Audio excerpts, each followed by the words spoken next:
Salut à tous, j'espère que vous allez bien, bienvenue sur la chaîne Science Concept. Ici c'est Psy, votre coach et professeur particulier. Nous allons travailler ensemble sur un nouvel exercice type bac de géométrie dans l'espace. Il concerne les deux chapitres de géométrie au programme, à savoir vecteurs, droite et plan dans l'espace, ainsi que produits scalaires et équations cartésiennes d'un plan. Comme d'habitude, on mènera la résolution ensemble pas à pas avec toutes les explications et les rappels nécessaires. Mais avant tout, laissez-moi présenter le menu. Nous aurons de l'orthogonalité dans l'espace avec le produit scalaire, une détermination d'angle dans l'espace toujours en utilisant le produit scalaire. Ensuite, nous étudierons les positions relatives de deux plans et établirons l'équation cartésienne d'un plan puis l'équation paramétrique d'une droite. On enchaînera sur la notion de projeté orthogonal et enfin, nous finirons le sujet avec le calcul du volume d'un tétraèdre. Pour ceux qui sont déjà abonnés et like, je vous remercie encore et toujours, la chaîne continue de progresser, c'est grâce à vous. Pour les nouveaux, on n'oublie pas de liker et de s'abonner si le contenu vous plaît, vous remerciez ainsi le travail fourni et surtout, vous aider au référencement YouTube pour que d'autres personnes puissent découvrir ma chaîne. Sur ce, je vous souhaite un bon visionnage à tous. On se retrouve tout de suite pour la lecture de l'énoncé qui va être brève. C'est un exercice sur 7 points qui vous demandera donc environ 1h15 pour être traité. L'espace est rapporté à un repère orthonormé où l'on considère les points A, B, C et E dont on vous donne les coordonnées, ainsi que le plan P d'équation cartésienne 2x moins y moins z plus 4 égale à 0. Alors bien sûr, le jour de l'épreuve devant votre copie, vous n'avez pas GeoGebra à porter, mais là on est à la maison, on va se mettre bien et on va voir ce que ça donne dans l'espace. Je vous affiche tout de suite la fenêtre GeoGebra où je vous fais apparaître successivement les points A, B, C et E. Et enfin, je vous représente le plan P dont on vous a donné l'équation cartésienne. Alors en manipulant un petit peu la fenêtre sous GeoGebra, on peut s'apercevoir quand on prend le plan de coupe que je vous affiche à l'écran, que le plan P contient le point E, et qu'en plus, par rapport à la coupe qu'on a ici, on voit bien que le plan qui est plus qu'une droite ici, puisqu'on regarde parallèlement au plan, a l'air d'être parallèle avec le plan ABC en bas, les 3 points. Bon, si vous le voyez pas de toute façon, on va le démontrer un peu plus bas. Allez, on revient sur l'énoncé. Allez, on attaque la résolution de cet exercice avec la question 1A et l'énoncé nous demande de démontrer que le triangle ABC est rectangle en A. Avant de passer à la rédaction, je vous fais un petit tour sur GeoGebra, je vous ai incliné la figure pour qu'on puisse bien voir le triangle ABC et je vous ai tracé les différents segments pour bien faire apparaître le triangle. Et on peut constater que le triangle a bien l'air d'être rectangle en A. On passe tout de suite à la preuve. Alors, je vais vous donner deux versions différentes ici, ça dépendra en fait si vous avez fait ou non le produit scalaire au moment où vous regarderez cette vidéo. Donc la première version, c'est pour ceux qui n'ont pas fait encore le produit scalaire. Et là, vous n'avez pas encore d'autre choix que d'utiliser la réciproque du théorème de Pythagore. Alors, pour rappel, la réciproque du théorème de Pythagore que vous avez vu au collège, la présentation elle est très stricte. Vous devez présenter ça sous la forme d'une part on calcule l'hypoténuse au carré, d'autre part on calcule la somme des petits côtés au carré. À partir de là, on conclut que l'hypoténuse au carré c'est égal à la somme des deux petits côtés au carré, et à ce moment-là seulement on conclut que d'après la réciproque du théorème de Pythagore, notre triangle est bien rectangle. Ce qu'on va donc faire ici, c'est de calculer nos différentes longueurs et de vérifier si le triangle est bien rectangle. D'après les données, on a les coordonnées des points A, B et C qui étaient fournis par l'énoncé. À ce moment-là, on peut commencer à calculer les coordonnées des différents vecteurs qui vont nous permettre de trouver les différentes longueurs du triangle. On a le vecteur AB qui a pour coordonnées xb moins xa, yb moins ya et zb moins za.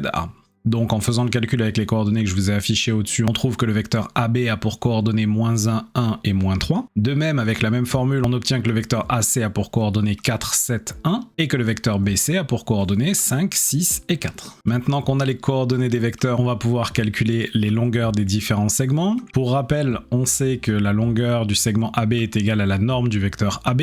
Et pour calculer la norme du vecteur, on va prendre la racine carrée de toutes les coordonnées du vecteur au carré. Et on obtient que AB est égal à racine de 11.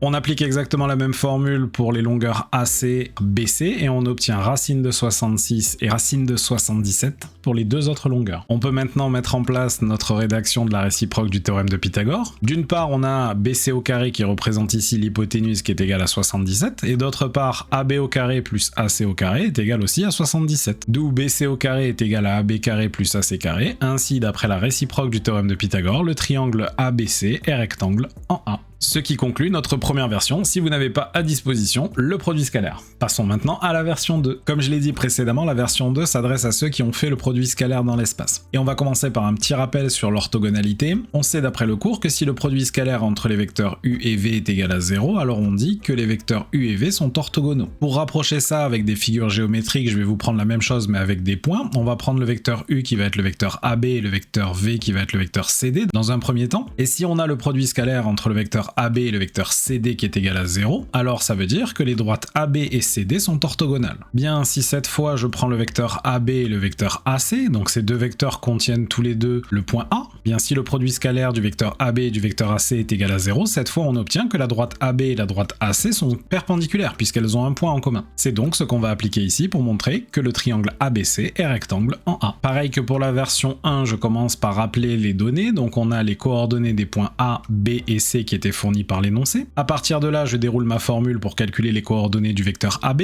xb moins xa, yb moins yk, zb moins za pour les coordonnées du vecteur AB. On trouve exactement les mêmes coordonnées que tout à l'heure, heureusement. De la même façon, on trouve que les coordonnées du vecteur AC c'est 4, 7 et 1. Il nous reste plus qu'à calculer le produit scalaire de ces deux vecteurs dont je vous réaffiche la formule. On a donc moins 1 fois 4 plus 1 fois 7 plus moins 3 fois 1, qui nous donne moins 4 plus 7 moins 3 et ceci fait bien 0. On peut donc conclure qu'ainsi les vecteurs AB et AC sont orthogonaux et que les droites AB et AC sont perpendiculaires. On conclut par rapport à notre figure en affirmant que le triangle ABC est donc rectangle en A.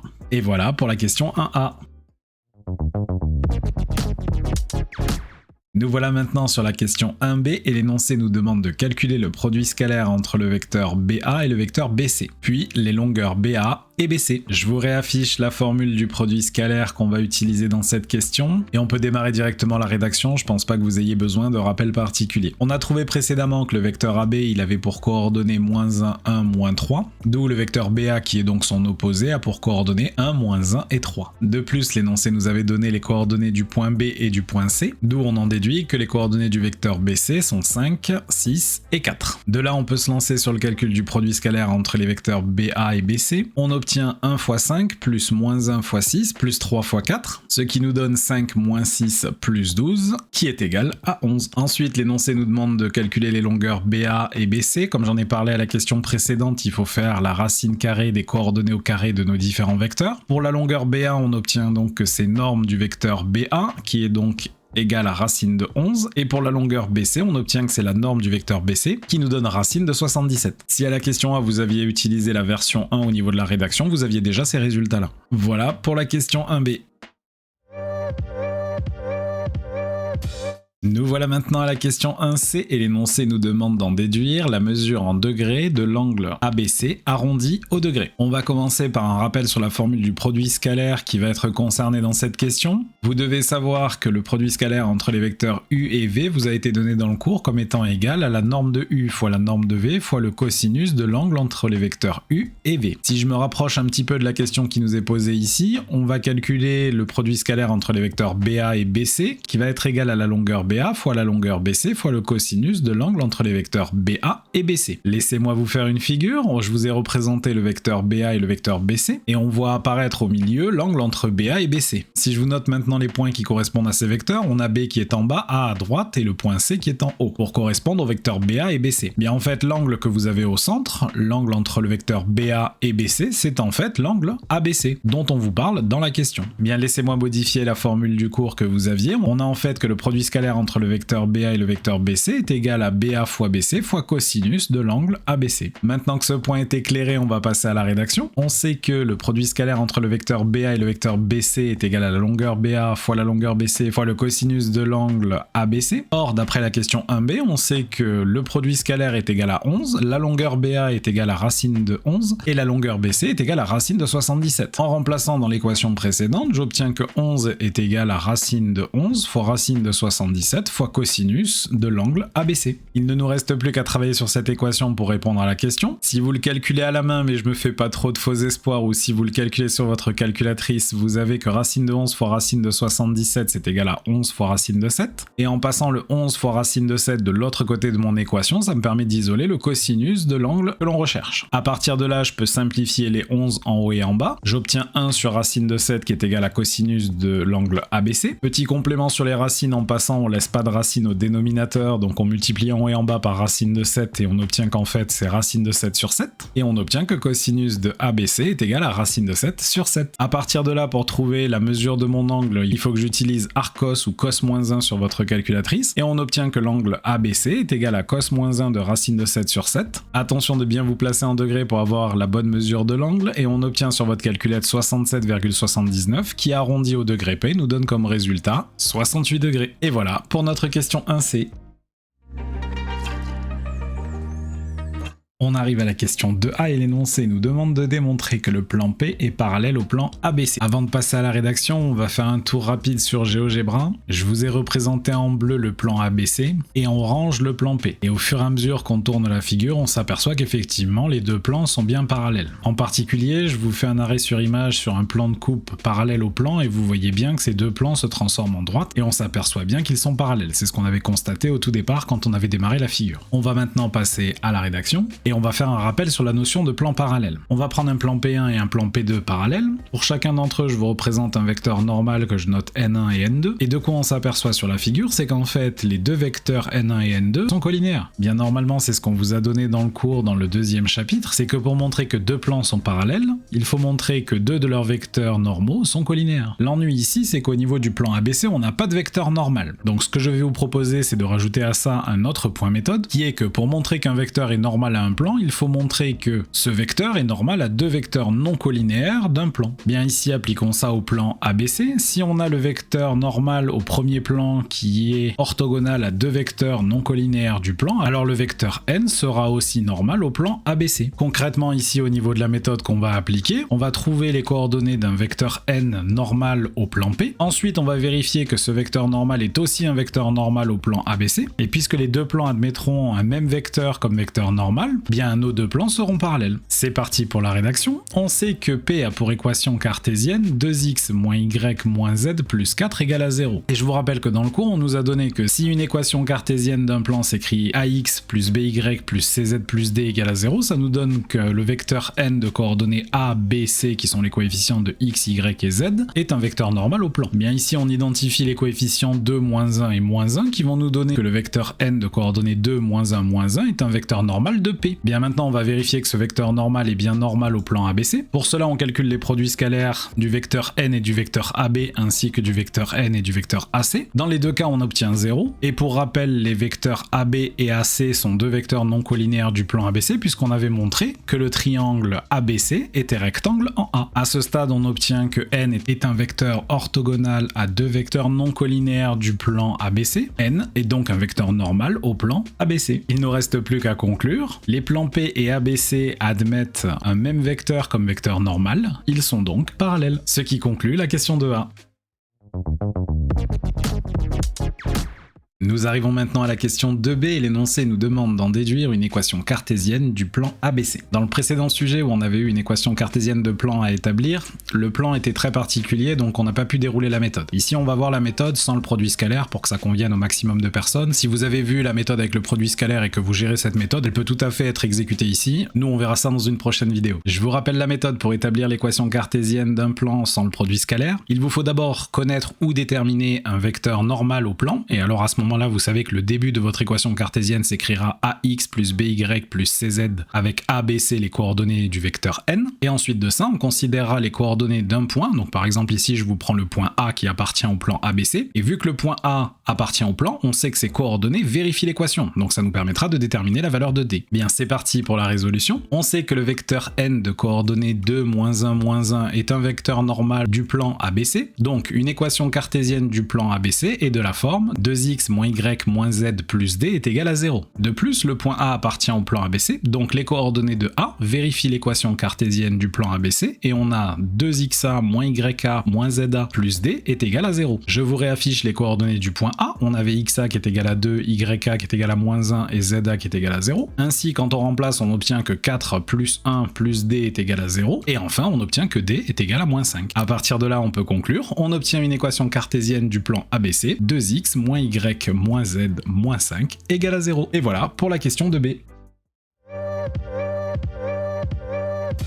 Nous voilà maintenant à la question 2C. L'énoncé nous demande de déterminer une représentation paramétrique de la droite D orthogonale au plan ABC et passant par le point E. Avant de passer à la rédaction, on va représenter un petit peu la situation parce que ça c'est quelque chose qui pose souvent problème en cours particulier, or qu'avec un schéma en général vous y voyez plus clair. Je vous affiche donc le plan ABC avec son vecteur normal n et on nous demande de déterminer la droite orthogonale au plan passant par le point E. Bien en traçant la figure, on s'aperçoit que le vecteur normal de notre plan se retrouve être en fait un vecteur directeur pour la droite D, puisque celle-ci est orthogonale au plan, donc elle a la même direction que le vecteur n. Bien à partir de là, on sait que pour obtenir la représentation paramétrique d'une droite, quand on en connaît un vecteur directeur, il nous manque plus qu'un point, ben justement la question vous dit qu'on passe par le point E. Bien c'est bon, on peut passer à la rédaction. La droite D est orthogonale au plan ABC, donc le vecteur n qu'on avait trouvé précédemment qui est normal au plan, est un vecteur directeur de la droite D. De plus, le point E appartient à la droite D. On en déduit une représentation paramétrique de D. Je vous remets la formule du cours. En colonne, on retrouve x, y, z égale les coordonnées du point par lequel on sait qu'on passe, donc ici ce sera xe, y, e, z, e, plus les coordonnées sur x, y et z du vecteur directeur, chacun d'eux multiplié par un paramètre t appartenant à R. Les coordonnées du point E étaient données par l'énoncé, c'était 1, 2, 4, et le vecteur normal de notre plan, on a travaillé déjà plusieurs fois dessus, c'était petit n de coordonnées 2, moins 1, moins 1. Bien, on remplace ces différentes valeurs dans l'expression que je vous ai donnée du cours, on obtient que x c'est égal à 1 plus 2t,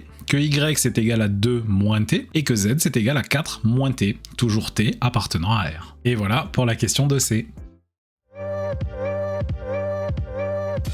On se retrouve pour la question 2D et l'énoncé nous demande de démontrer que le projeté orthogonal H du point E sur le plan ABC a pour coordonnées 4, 1,5 et 5,5. Avant de démarrer sur la rédaction, on va faire un bref rappel de là où on en était. Vous aviez le plan ABC avec la droite D qui était donc une droite perpendiculaire à ce plan qui contenait le point E. Et donc ici, ce qu'on cherche, c'est le projeté orthogonal de E sur le plan ABC. Ce qu'on cherche ici, c'est de trouver les coordonnées du point d'intersection entre la droite D qui est perpendiculaire au plan et le plan ABC, puisque le point H que je vous ai représenté est la définition même du projeté orthogonal, puisque pour obtenir un projeté orthogonal, il faut prendre le point qui se trouve sur la perpendiculaire par rapport au plan et qui se trouve sur le plan. Bien donc, on va chercher l'intersection entre la droite D et le plan ABC. Maintenant que ce complément est fait, on peut passer à la rédaction. Le projeté orthogonal H du point E sur le plan ABC est le point d'intersection entre la droite D et le plan ABC, car le point E appartient à la droite D, et la droite D est perpendiculaire au plan ABC. On va donc résoudre le système suivant, constitué pour les 3 premières lignes de la représentation paramétrique de la droite D qu'on avait obtenue précédemment, et en 4e ligne, on va mettre l'équation cartésienne du plan ABC obtenue aussi précédemment. On a donc affaire à un système avec 4 équations, 4 inconnues, mais ce système est un peu particulier puisque dans les 3 premières lignes, vous avez x, y et z qui sont exprimés en fonction de t. Bien, pour trouver la valeur de t, on va injecter ces valeurs en substituant L1, L2 et L3 dans la ligne 4 pour obtenir la valeur de t. Ensuite, on reviendra mettre cette valeur de t dans les lignes correspondant à x, y et z et on obtiendra les coordonnées du point H. En substituant dans la dernière ligne les 3 premières, on obtient le système suivant, 2 facteurs de 1 plus 2t, moins 2 moins t, moins 4 moins t, moins 5 est égal à 0. On distribue et on réduit l'expression de gauche pour arriver à l'équation 6t moins 9 est égal à 0, ce qui nous donne que t est égal à 9 sixièmes et en simplifiant par 3, on obtient que t est égal à 3 demi. Maintenant que la valeur de t est obtenue, on va pouvoir calculer les valeurs de x, y et z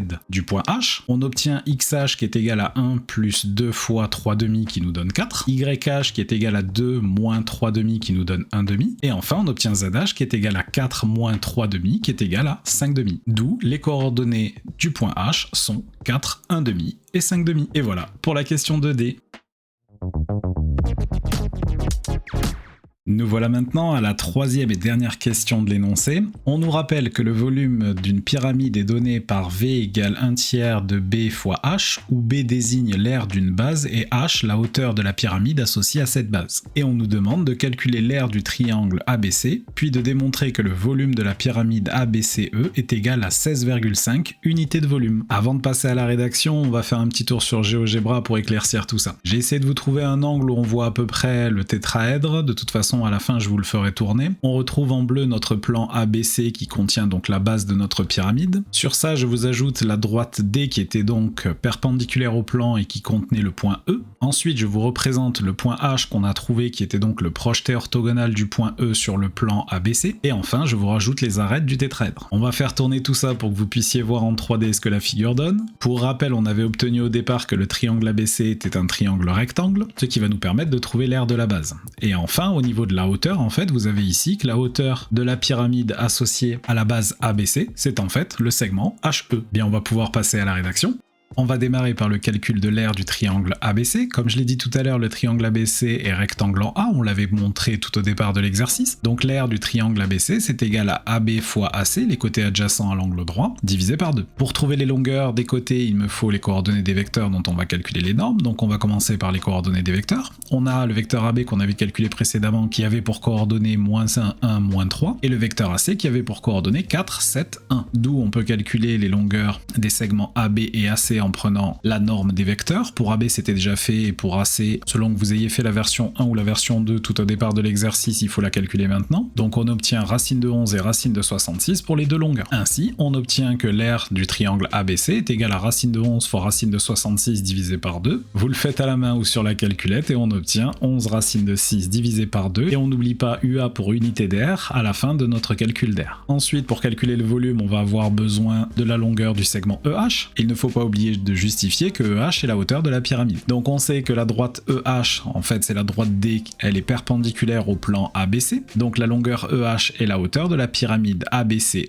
avec ABC comme base. Bien, avec les coordonnées précédentes, on obtient que le vecteur EH a pour coordonnées 3, -3 demi, -3 demi. D'où, toujours avec la même formule pour calculer la longueur d'un segment, on prend la norme du vecteur, c'est-à-dire les coordonnées au carré, tout ça sous une racine carrée. On obtient comme longueur pour EH 3 racines de 6 sur 2. Enfin, il nous reste plus qu'à calculer le volume de la pyramide. Le volume de la pyramide ABCE est égal à 1/3 fois l'aire de la base ABC fois la hauteur EH. On récupère les deux résultats précédents, vous le faites à la main ou sur la calculatrice et on obtient 33 demi unité de volume, ce qui est bien le résultat que l'énoncé vous demandait de trouver. Ce qui conclut la question 3.